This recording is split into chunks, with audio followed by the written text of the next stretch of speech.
बहुत समय पहले की बात है। दक्षिण में किसी प्रतापी राजा का राज्य था। राजा के 3 पुत्र थे।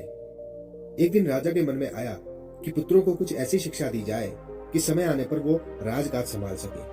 इसी विचार के साथ राजा ने सभी पुत्रों को दरबार में बुलाया और बोला, पुत्रों, हमारे राज्य में नाशपति का कोई वृक्ष नहीं है। मैं चाहता हूँ तुम सब 4-4 महीने के अंतराल पर इस वृक्ष की तलाश में जाओ और पता लगाओ कि वो कैसा होता है। राजा की आज्ञा पाकर तीनों पुत्र बारी बारी से गए और वापस लौट आए। सभी पुत्रों के लौट आने पर राजा ने पुनः सभी को दरबार में बुलाया और उस पेड़ के बारे में बताने को कहा। पहला पुत्र बोला, पिताजी, वह पेड़ तो बिल्कुल टेढ़ा मेढ़ा और सूखा हुआ था।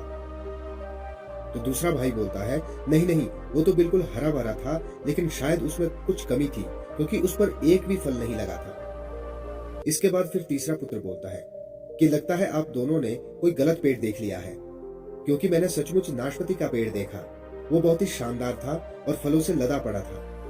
और तीनों पुत्र अपनी अपनी बात को लेकर आपस में विवाद करने लगे।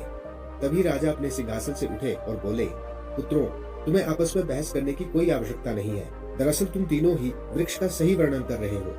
मैंने जानबूझकर तुम्हें अलग अलग मौसम में वृक्ष खोजने भेजा था और तुमने जो देखा वो उस मौसम के अनुसार था।